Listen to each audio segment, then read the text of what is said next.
In for a penny, in for a pound, in for a dollar, in for a pound of dollars. What's up? We're THP Strength. We have Austin on the podcast today. We are going to be talking about his training. Austin recently had a pretty freaky session. Austin, tell us a little bit about how that went, how it occurred, what was different. Was it the fact you weren't jumping on plastic floors? Does that maybe have something to do with it? Maybe. The gym I've been dunking at normally, it does have plastic little sport court floors. It's very cold because the heater was broken and it's empty. I recently went to Rutgers with one of our athletes and there was a lot of people. And even though it was a 9/11 stiff rim and I felt like crap, I just started flying. The adrenaline, the environment, the warmth. Did you have adrenaline then? I did not really have adrenaline, to be honest. I was chilling. Adrenaline is the great equalizer. I witnessed Isaiah absolutely fail, like we talked about on Friday, and basically every lift on Wednesday last week. And then on Friday, we were like, oh, it's going to be rough. And unbeknownst to us, this man surprised us all. And it made no sense, but in a good way. So you had a similar thing happen then? Yeah, I definitely, because I did the last, like a 5-week cycle. So I was super fatigued. My deload session was awful. And we did an extra week of unloading. And so it took 2 weeks? Yeah, so that was my first. Look at this man. That was my first jump. I've barely watched these clips. So I have watched them, but I didn't like study them. So I can guide you through it kind of. Like, I don't know which other ones you have, but Isaiah, Isaiah can show us the beauty of your work. So basically, I started the session. I was in barefoot shoes, just warming up. And then my first jump was crazy. But this rim was 9/11 and a quarter. And I was probably jumping close to my 2022 form, which was really nice. Austin's benchmark is 2022. It is. I mean, that's the highest I've jumped. But yeah, no, it was interesting. I knew going kind of into the session, like I called Isaiah and I was like, okay, like there's no way I'm going to jump well today. But oh, wait, go back. Is this the East Bay? Yeah. Got him. This nuts. Look at that. Yeah, like I wasn't even like adrenaline. I started screaming. You know, it's hard when I start screaming because I don't get excited. I'm like D Rose, man. You're like D Rose. That is a hell of a comparison. It was interesting because like my first jump was in barefoot shoes, and I just self-balanced and did a one-hander first jump, and then I did a two-hander, and my 2-foot felt crazy, and I was like, all right, this is gonna be a freaky day. This is near the end of the session when I tried this. Wow. Look at this guy. Good stuff. Where's this guy? You got the 2-foot? Gotta get the 2-foot in there. Yeah, I can get you some 2-foot action. The 2-foot action. Is that foot action, baby? Give me some foot. Everybody loves. I don't kink shame. If you're into foot action, you can be into foot action. I do kink shame, actually. I will make fun of you. This is my first 1-foot jump. Just kidding. Damn, that was nasty. I like that, as the people like to quote me as saying, but really it's RJ. And for those of you listening, it's just Austin having an absolute field day out here. Oh my goodness gracious! Look at this kid. Wait until you see the next one, John. Look at this kid. Look at those quads. Ooh, doggy. The next one's like really freaky deaky. Absolute unit. That's an understatement. You got the windmill. This one really. This one surprised me. Oh, baby. 9/11. Oh, doggy. Hold on a minute. I know the people are going to love this. I was screen sharing because I knew Austin's been taking a hiatus. Yeah. And they haven't seen him. So there's really a lack of Austin dunks out there on the internet. It's like, you're one of those guys that will never post a bad session. You really don't. Isaiah and I, we're shameless. You're from that age. You're from that era.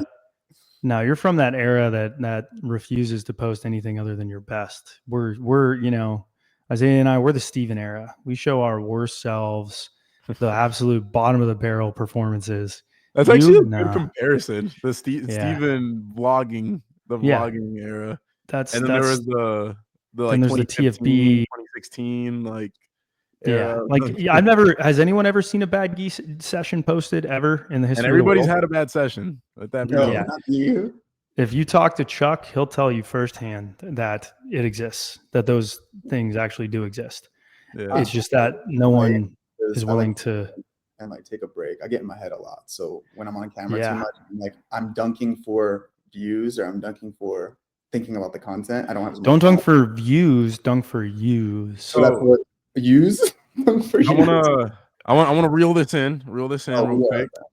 So you jumped close to your best ever, potentially best ever. Mm-hmm. What did your training look like? Like, give us a TLDR. Too long didn't read of the last 2 months of training. Basically, I started pushing intensity probably November, November for like my cleans and such, but I wasn't really squatting. I was still having some knee pain, and it felt like I was jumping high, but I was having deload sessions. I wasn't really deloaded. Isaiah saying there's nothing for you to deload from because you don't squat, you're a little, and so on and so forth.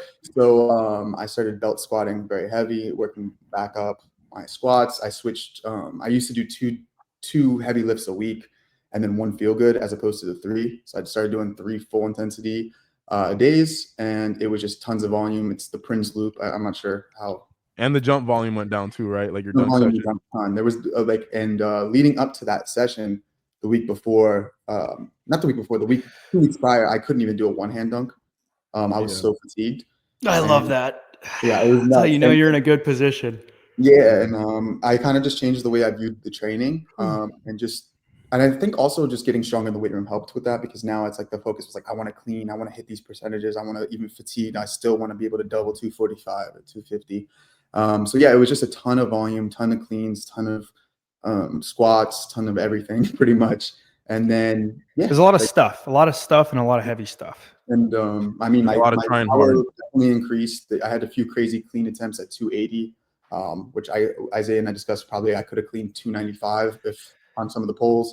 So my power output really went up. I haven't tested fresh because my deload was still dead, but I think I could get my power levels are up. My strength now is up. I'm squatting the 300s again. And cool. Isaiah, tell me what you said prior to us starting this about Austin and his training. You said something about it that I thought was quite profound. I don't know if you remember it. I can remind you if not. I need a reminder. You were like, Austin was talking to me about what I need to do, and I basically told him. I do remember. I told Austin this in the text. I said, no matter what cycle he does next, he's gonna improve as long as he tries hard, as long as the intent is there. Yep. So just try hard. That one of the best cues I've ever invented in my whole life. One day in 2018, there was a track and field athlete running down the runway, 2017, and I said, "Hey, I want you to try harder. Try to run faster and jump farther, and try a little harder." And then they PR'd by like 30 centimeters, and I said, what a great cue. And I've been using it ever since. And it works really well sometimes. So we're actually going to, So we're actually going to dive into a little bit of Austin's training. I'm not going to actually pull up the team, but I'm just going to talk to him through this. So what I would probably do is, you've kind of finished the volume stuff. If I were you, I would actually go and consider doing what Isaiah was experimenting with probably this month. I don't think you would respond well to the isometrics, and I wouldn't recommend it because inevitably you'll explode. So I would lean into that.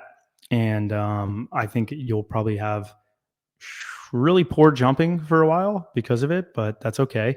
And assuming that you can stay healthy, you will improve. So like Isaiah said, try hard, and you will have high intent, which means you're going to get solid adaptation. That is where I stand on it. Isaiah, what is your lens? You're saying the eccentrics? I think so. I don't think the isometrics he would survive. I don't think most people would survive the isometric cycle. Yeah. Donovan did. I know. Austin's getting a little chub below the screen. Because I started with the Fabian cycle yesterday, because I have to lift on Sundays because the workload is a lot higher on Monday. I mean, you could still do that as well. I think it needs adjustments per se, but I don't know. I mean, I'm okay switching to if you think eccentrics is better. I think it would be fun for you to experiment with what that is, but at the end of the day, it is somewhat up to you. I think you could do it, but it's like you said, you have a lack of facilities. So I can attempt to remedy your, Let me see here. Yeah, when I looked at it, it's just like I was like thinking, I was like, oh, like is there what the freak is going on here? Okay. Like I don't know. I mean, are you even healthy enough to jump this much? I am the healthiest I've ever been. Do you have a self-propelled treadmill? I do. Do you have? Okay, so you can't do any of the throws. I can do the throws. I can do them on the basketball court. But I'm like, I guess like my thing is like the hurdles I don't have. Yeah, but that's just like you could just do it across the basketball court. You could pantomime it, and the tempo you can do on the woodway. Mm-hmm. Upper, you're good. Mm-hmm. Snatch pull, you're good. RDL, you're good. Seated calf raise, you're good. Reverse lunge, you're good. Sprints, you can do it on the woodway. Mm-hmm. Just do like 6-second runs. The jumps, standing jumps, you can do on the court. Just don't get hurt, and that's everything. So you can do everything. Should I dunk on that Friday, or like because obviously there's 2 climaxes. There's no dunking early on in his cycle. Yep. There's no jump. There's jumping once. You're just doing the jumps on Monday, this cycle, and the rest is getting stronger and more powerful. So if you're not patient and you want to dunk once a week, like our dear friend Isaiah Rivera, I don't know if you're familiar with him. He's a great guy. I may be really pushing it over here if I take out Duncan too right now. Then I would probably recommend you not do that cycle. Okay. There's no way I probably recommend a plyo focus like Tuesday or per se. It is a plyo focused session that day. And no, I'm saying just do plyos in that day and dunk the other day and cap the session. Okay. No, that's not the cycle. You're doing something else at that point. Something I didn't write. Something I don't stand behind. Okay. I just want to logic. Like, what's the reasoning behind that? I guess that's what I'm trying to. Too much intensity. 1 foot jumping is really freaking intense. You jump all the time off 1 foot the last 4 it's funny in the months. We were just. I'm not gonna say what we were doing this morning. We were talking. Me and John were talking this morning. Remember we were talking about plyometrics. Oh yes. We were talking about plyos, and we were literally brought up this point about how we use them sparingly because if you try to combine it with dunking, you get hurt.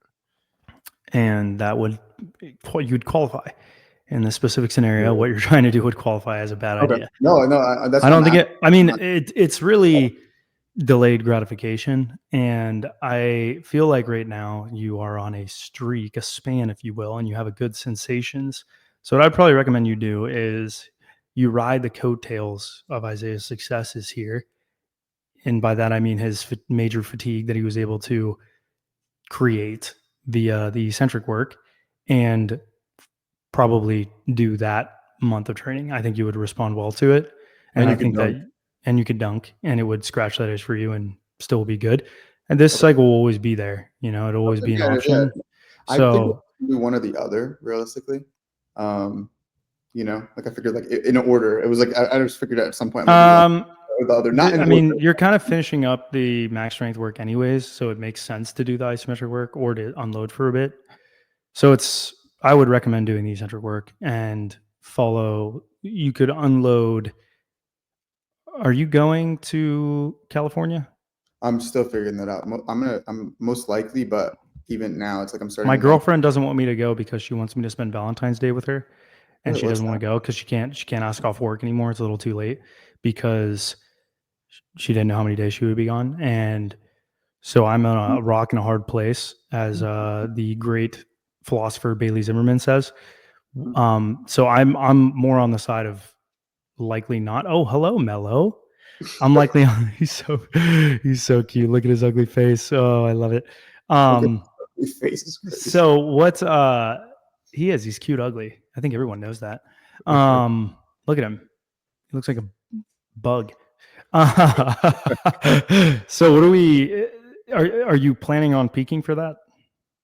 Realistically, I would rather finish the cycle. But I was looking. I don't think I should do isometrics. Last time I did isometrics, my hip got messed up, my knee got messed up. We're not doing that. You said isometrics before, so I didn't. No. I said you can't survive that. Oh no, you can't survive that. You're doing eccentrics, if anything. So I looked at Isaiah's training. There's only 2 weeks of that in there, and there's not like. Would I do the plyos he was doing too? Yeah, you could. They're not really plyos. They were just Isaiah. It was me playing, but we put it in the training. Isaiah was playing, but we put it in there to track it in case it did, in fact, impact his It is output. part of the cycle at this point. Technically, it I want is. to play, bro. I want to play too. I saw Isaiah playing. Yeah, you can. That's why I wanted to do Fabian cycle. Is it look fun? Like I wanted to like. I mean, the problem with Fabian cycle is you need more space, where you need amenities or people that are willing to put up with absurdities of you jumping and throwing and doing things that every single basketball court's empty when I go. So thank God. Because the only thing you wouldn't be able to do is the hex bar jumps with the overload, eccentric. But you could probably modify it and just do what he did week 2. Yeah. And just do power testing with it essentially. So yeah, I think that would be good. I just do Jonathan special again this week and start eccentrics fresh next week because I already did my Monday lift yesterday. If you want, I mean, assuming you feel like you can get healthy by the end of the week, because I know you had a calf tweak. Oh yeah, that was fine the next day. That was good. I think it was more of like a baby cramp. What did you do yesterday? I did the first day of Fabian cycle, which is heavy clean pulls, half squats, 5x10, heavy calves, some core. That's still kind of in line with, yeah. So you could still go to Johnny with special. Again, it depends. It doesn't sound like you're leaning towards going to All-Star, and I feel like no, I want to go because I know that, but it's the problem is this: we don't know what Isaiah is doing, which makes it hard for you and I to decide because like we want to go and watch our friend, and we don't know what our friend is doing. So it's like we could go and just hang out, but the reason I'm going is to watch some dunks on a big stage. Like, I don't really care if I have to train. Like I mean, I can just make sure it gets done before I get there and it out. Like I'm not sure, but I just won't like. It's just okay. Well, I think we'll definitely do the eccentric work, and we'll see how it happens. But for those of you listening, the lesson of this is one: if you don't train hard, you're not going to get better. Yeah. I mean, I we all stand by that. Like I've been trying to reach for like how many years now? Like 2 years, almost 3 years. Two is be patient. You have to be patient. It's not going to happen on your timeline. Probably it's not going to happen the way you want, and you got to collect data to identify what really matters. It took Austin a while to get to this point, and there was a lot of problem solving. So if you feel like you're not improving, be patient and do more problem solving, and you will. And if you train hard and you're consistent and you do a lot of problem solving, you're probably going to get better. I think the third thing that all of us can take away from this is that alcohol is the devil, and it will cause you to be a worse human being and athlete. And I think that all of us can agree on that, right? In this podcast. Yeah. Yeah. Okay. Yeah, all right. I'm glad we're all in agreement here. I'm just being the fatherly figure that you and I probably needed. Notice how I lumped myself in there. My life is not I'm like a better son, like a better friend. I train harder. My sessions are better. I have more control eating. There's no more 3 a.m. Taco Bell confused on the couch. Takis are really. I love Takis. You like Takis? I love Takis. I used to hate them, but now I like them. I have one last question. I suppose I'll allow it. Because like I'm definitely curious, like with the 1 foot and how much strength work I've been doing. If I did say fuck, or am I allowed to cuss on this anymore? No, we took that away. But sometimes we do it by accident. It still slips, so you're okay. My bad. I'm sorry we're allowed one, I think. With their 12-year-old daughter. I'm sorry. But basically, like if I did the Fabian cycle, focus strictly on plyometrics, and then started training again afterward. Like if I was able to do that, do you think my 1 foot? Sorry, you threw 3 different types of training at me in like 2 seconds. Repeat that again. I finished Fabian cycle, right? That's the first thing that you said. Then what's the next one? This is continuing off that. I don't dunk. I do the plyos. Okay. And do you think my 1 foot would see a huge benefit if I make that sacrifice for 3 weeks? You're asking me if plan A is better than plan B. In which case I would say, I think that the eccentric plan is better right now. And I think that you should do that. And then we'll see what happens. Reassess. I think the Fabian thing is when you start to see a plateau or go the other direction. I think save that training for that time. I mean, right now you have a very good rhythm of your training and you're responding well to it. So why would we mess up a good thing? That's what I think. That's what I think. Everything's working. Change everything. That's what we should do. not good. So, all right. I feel like this was productive. Hopefully you guys learned something from this or enjoyed it. If you didn't, if you guys are interested in getting coaching from the best coaches in the entire world, go to THPStrength.com. And I stand by that. I think that we're the best at everything related to jump coaching. And if you're not training with us, everything, period. No, claim. Absolutely not. Absolutely not. But I do think if you're not training with us, you're doing yourself a disservice. It's just a matter of fact, not opinion. You know, it's objectively true, as my girlfriend hates me saying. Some of that is tongue in cheek, but in all seriousness, I do think you're doing yourself a disservice if you're not training with us. And in other news, I ordered a bunch of stuff for the weight room, my weight room, and it's going to be sick. Isaiah saw it. We're going to have a belt squat. We're going to have barbells. We're going to have Rogue Olympic weightlifting plates. We're going to have crash mats. We're going to have a rack, a movable portable rack. There's a place to sprint outside my house. It's going to be freaking awesome. I'm super excited. I know Isaiah's excited because it'll save us a lot of time and effort in other areas. And on that note, we will see you guys in the near future, i.e. tomorrow. See ya, folks. Bye-bye.